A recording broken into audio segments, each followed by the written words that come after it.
Corona संकट के बीच वाराणसी में ऑक्सीजन की जबरदस्त समस्या हो गई है। देखिए एक बार फिर वही खबर हमारे सामने। वाराणसी में ऑक्सीजन की पर्याप्त सप्लाई अभी भी नहीं हो पा रही है। कालाबाजारी को रोकने के लिए मजिस्ट्रेट की तैनाती की गई है। प्रधानमंत्री ने वीडियो कॉन्फ्रेंसिंग के जरिए स्थिति की खुद समीक्षा की। वाराणसी में कोरोना मरीजों की संख्या लगातार बढ़ती जा रही है, यानी अभी भी हालात काबू में आते हुए नजर नहीं आ रहे हैं। ऑक्सीजन की किल्लत अभी भी जारी है। और आइए अब यूपी से निकलकर रुख करते हैं महाराष्ट्र का, यानी उस स्टेट का जो कि सबसे ज्यादा प्रभावित है कोरोना के संक्रमण से। महाराष्ट्र में ऑक्सीजन सप्लाई पर केंद्र सरकार ने बड़ा फैसला लिया है। महाराष्ट्र को केंद्र से मिलेगी 1500 मीट्रिक टन ऑक्सीजन। महाराष्ट्र में अभी रोजाना 1000 टन से ज्यादा की खपत है। 1000 टन से ज्यादा। आप अंदाजा लगाइए, जितने ज्यादा कोरोना के सीरियस मरीज उतनी ज्यादा ऑक्सीजन की जरूरत। 20 अप्रैल के बाद महाराष्ट्र को मिलेगी केंद्र से ऑक्सीजन, यानी कल के बाद ऑक्सीजन मिलनी शुरू हो जाएगी। और इसके लिए युद्ध स्तर पर क्या काम किया जा रहा है, अश्विनी पांडे मैं आपसे जानना चाहूंगा। इस वक्त हालात बहुत बिगड़ते हुए नजर आ रहे हैं महाराष्ट्र में।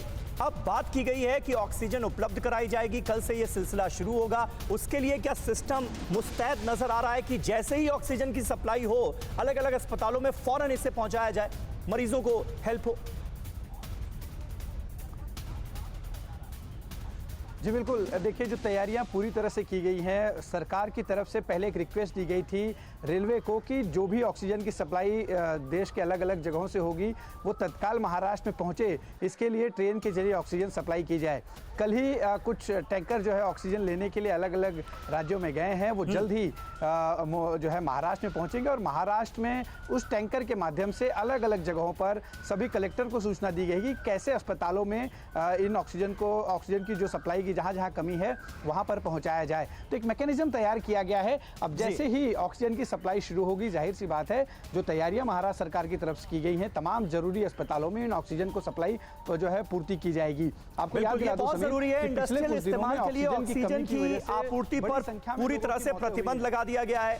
22 अप्रैल तक सिर्फ 9 सेक्टर्स को इससे अलग रखा गया है जो जरूरी सेक्टर्स हैं। और लगातार पिछले 2-3 दिनों से TV9 भारतवर्ष पर जो हम कॉन्क्लेव कर रहे हैं और जिस तरह से एक्सपर्ट्स हमारे साथ मौजूद होते हैं, उन्होंने लगातार यह सलाह दी कि अब वक्त आ गया है कि इंडस्ट्रियल ऑक्सीजन की सप्लाई को हमें बंद करना होगा और इसे मेडिकल ऑक्सीजन में कन्वर्ट करके अलग अलग अस्पतालों में पहुंचाना होगा।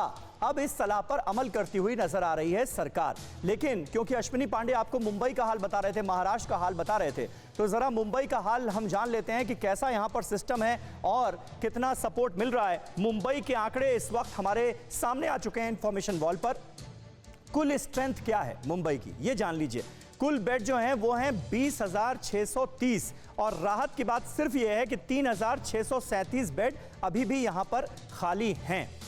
और यहां पर अगर हम बात करें सस्पेक्टेड पेशेंट के लिए बेड 830 हैं और 211 अभी खाली हैं। लेकिन देखिए आप कितनी तेजी से बढ़ रहे हैं, ये चिंता का सबब है। कोरोना मरीजों के लिए जो बेड हैं उनकी संख्या है टोटल पूरे मुंबई में 16,657 और 3,281 सिर्फ खाली रह गए हैं, क्योंकि बहुत ही बेहिसाब तरीके से कोरोना मरीजों का आंकड़ा जो है उसमें इजाफा हुआ है, हम सब जानते हैं। ऑक्सीजन युक्त बेड जो हैं, जिसकी इस वक्त बहुत ज्यादा जरूरत है, जो सीवियर पेशेंट हैं उनको ऑक्सीजन की बहुत ज्यादा जरूरत है। ऑक्सीजन युक्त बेड कितने हैं? 9,703, ये टोटल स्ट्रेंथ मुंबई की है और इसमें से सिर्फ 461 बेड ही खाली बचे हैं। और जिस बेहिसाब तरीके से कोरोना मरीजों में इजाफा हो रहा है मुंबई में, उसके चलते ये बड़े नाकाफी नजर आ रहे हैं, क्योंकि 461 बेड ही बचे हुए हैं। और कोरोना के सीरियस पेशेंट्स की संख्या में भी मुंबई में तेजी से इजाफा हुआ है, जो कि मेडिकल व्यवस्थाओं के लिए एक बड़ी चुनौती है।